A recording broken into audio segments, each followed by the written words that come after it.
পুলিশের চাকরি one kind of business, এমন একটি মন্তব্য ঘিরে এখন তোলপাড় সামাজিক যোগাযোগ মাধ্যম। নেত্রকোনার কলমাকান্দা থানার ভারপ্রাপ্ত কর্মকর্তা মোহাম্মদ আবুল হাশেমের একটি অডিও রেকর্ড ভাইরাল হওয়ার পর শুরু হয়েছে ব্যাপক আলোচনা সমালোচনা। এরই মধ্যে তাকে থানা থেকে প্রত্যাহার করা হয়েছে এবং গঠন করা হয়েছে তদন্ত কমিটি।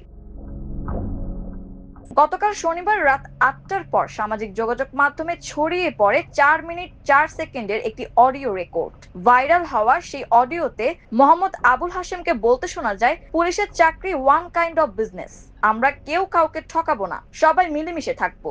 বক্তব্যের এক পর্যায়ে তিনি আরো বলেন, ধরেন ২০০০ টাকা আমি খরচ করলাম, এই টাকা তো আমার বাড়ির টাকা না, বেতনের টাকাও না। আপনারা একটা অভিযোগ দিলেন ১০০০ টাকা, আর একটা খারিজ কইরা ফেললেন ১০০০ টাকা, ওইটা দিয়েই কিন্তু আমি পাড়ি দিয়া দিলাম। এছাড়াও অডিওতে তিনি আরো বলেন, পুলিশ সদস্যদের সবাইকে সমন্বয় করে চলতে হবে এবং কেউ যেন বঞ্চিত না হয়। তিনি দাবি করেন কারো হক মারার পক্ষে নন এবং সবাই যেন তাদের প্রাপ্য বুঝে পায় সে বিষয়েও কথা বলেন। একই সঙ্গে বর্তমান সময়ে মিডিয়ার শক্তিশালী ভূমিকার কথাও উল্লেখ করতে শোনা যায় তাকে। তবে ভাইরাল হওয়া অডিওটির সত্যতা নিয়ে প্রশ্ন তুলেছেন ওসি আবুল হাশেম নিজেই। এ বিষয়ে গণমাধ্যমের সঙ্গে কথা বলতে গিয়ে তিনি বলেন, এমন কোনো বক্তব্য তিনি কোথাও দিয়েছেন বলে তার মনে পড়ে না। তার ভাষ্য অনুযায়ী সামাজিক যোগাযোগ মাধ্যমে ছড়িয়ে পড়ার পর অন্য সবার মতো তিনিও বিষয়টি জানতে পেরেছেন। তিনি দাবি করেন, এরকম কথা তো আমি কোথাও বলিনি। তবে অডিওটি প্রকাশ্যে আসার পরপরই নড়ে চড়ে বসে পুলিশ প্রশাসন।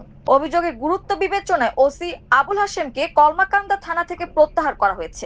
পাশাপাশি ঘটনার প্রকৃত সত্য উদ্ঘাটনে গঠন করা হয়েছে ৩ সদস্যের একটি তদন্ত কমিটি। নেত্রকোনা জেলা পুলিশ সুপার মোহাম্মদ তরিকুল ইসলাম জানিয়েছেন, অডিওটি নজরে আসার সঙ্গে সঙ্গেই প্রয়োজনীয় ব্যবস্থা নেওয়া হয়েছে। অতিরিক্ত পুলিশ সুপার ডিএসপি হাফিজুল ইসলামকে প্রধান করে গঠিত তদন্ত কমিটিকে আগামী ৫ কার্য দিবসের মধ্যে প্রতিবেদন জমা দিতে বলা হয়েছে। পুলিশ সুপার আরো বলেন, অভিযোগের সত্যতা প্রমাণিত হলে সংশ্লিষ্ট কর্মকর্তার বিরুদ্ধে বিভাগীয় ব্যবস্থা নেওয়া হবে। একই সঙ্গে তিনি জোর দিয়ে বলেন, দুর্নীতির সঙ্গে কোনো ধরনের আপোষ করা হবে না এবং তার অধীনে কেউ অসৎ কর্মকাণ্ড করে পার পেয়ে যাবে এমন সুযোগ নেই। মাল্টিমিডিয়া ডেস্ক, আমার দেশ।